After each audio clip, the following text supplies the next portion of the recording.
The conventional view in the West now is that the mind is inside the head. This is a very peculiar theory in historical terms. It's only existed in Europe for about 300 years. I think that when we see things outside ourselves, as for example when people see me, that in some sense their mind is reaching out to touch what they're looking at. We don't experience what we're seeing as being inside our head. I'm simply entertaining the very simple possibility that our experience is telling us something true. Is it possible that something really does go out of the eyes? Is it possible that there really is something coming out of your eyes to where I am, as you see me now, and coming out of my eyes to where you are, as I see you? Would it be possible, for example, for somebody to tell when they were being looked at from behind, even though they didn't know when they were being looked at? So he asked a young friend to participate. He picked out a subject. Unaware that he had stopped to stare, she continued reading. A minute later, sensing something, she turned and looked directly into his eyes.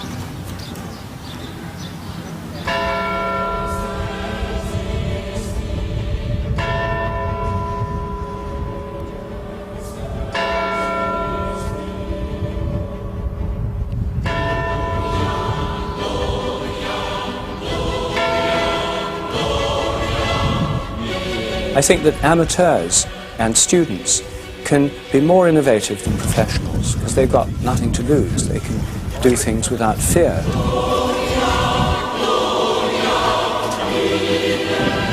Professionals are better at sustained work over long periods, and I see a complementary relationship, such as existed in the past, between amateurs and professionals.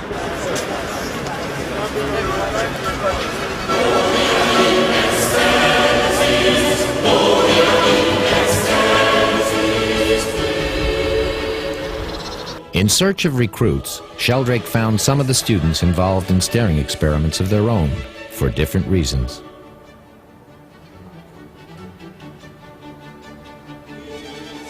Several members of the senior class were interested in what Dr. Sheldrake had to say and volunteered their services. Just after 9 a.m. on a gray English morning, they crossed a courtyard, headed for the headmaster's chambers.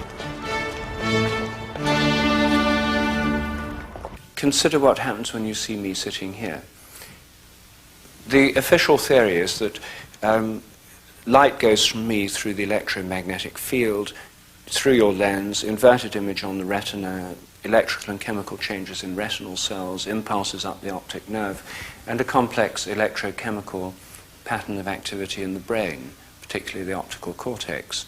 So far, so good. And that can be studied and has been studied by neurophysiologists.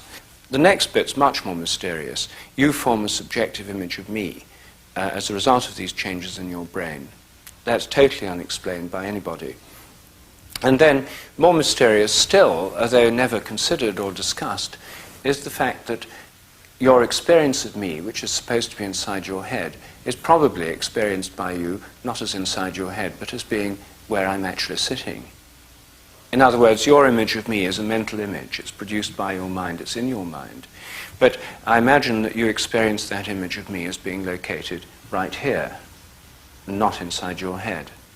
Now, if it's located right here, it means that your mind is reaching out beyond your brain, through your eyes, filling the perceptual environment in which you are, so that even if you're outside looking at a distant place, your mind is reaching out that far. If you're looking at a star at night, your mind is reaching out over literally astronomical distances to touch that star.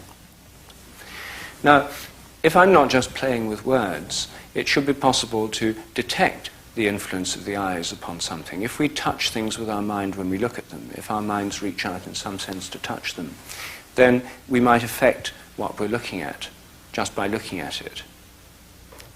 So, then we think, well, how could you actually examine this experimentally? Well, think of another person. Could another person tell if you're looking at them just because you're looking at them? And it's a common everyday experience. Many people have actually experienced this feeling of being looked at from behind. in surveys that have been done to find out how many people have experienced this, it's about 80 to 90% of a normal population. So I imagine most of you have had this experience. And surveys have also been done to look at it from both points of view. More women than men have had the experience of being looked at, and more men than women have had the experience of doing the looking and finding people turn around. But, so has everyone here had that feeling at one stage or another? Yeah. You know what it is. Basically what happens in this experiment is that one person looks at the back of the other person. They flip the coin to decide whether to look or not to look. If it's heads, you look at the other person. If it's tails, you look away and think of something else.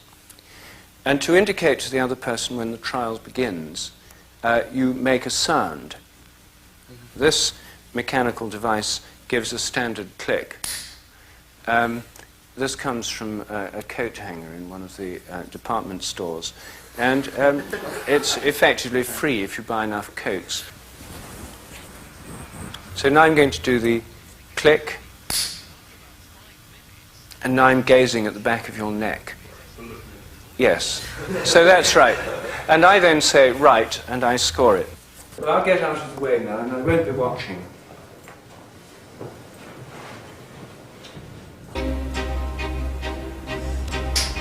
Look. Not looking. When you're looking. Not looking. Not looking. No, it's not looking. Not looking. Not looking. So now what we want to do is change over so the person who's doing the looking is now looked at. So we're staying with the same partners, just switching over.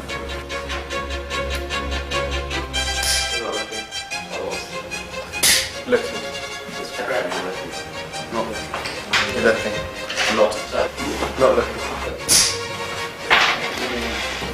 You're not looking. I was looking. Looking.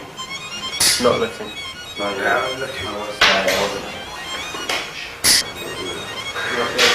Okay? Yeah. Not looking. That's right.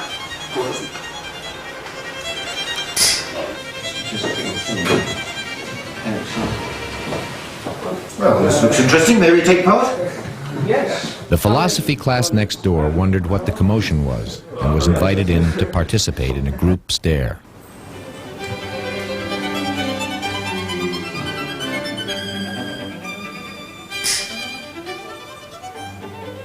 Looking. Correct.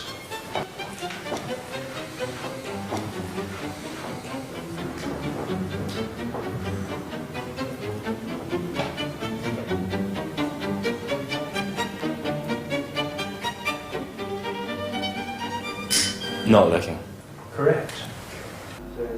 Dr. Sheldrake tallied the results of this day's experimentation, and when added to previous statistics, the odds against it occurring by chance in thousands of trials are over 10 billion to 1. Now, most people aren't terribly good at this under the artificial conditions of experiments, but some people are, and these experiments help to find out people who are unusually sensitive.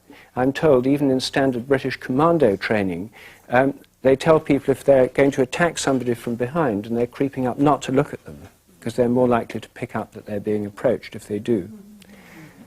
So that's one category of people who probably be very good subjects for this. The other category would, of course, be paranoids.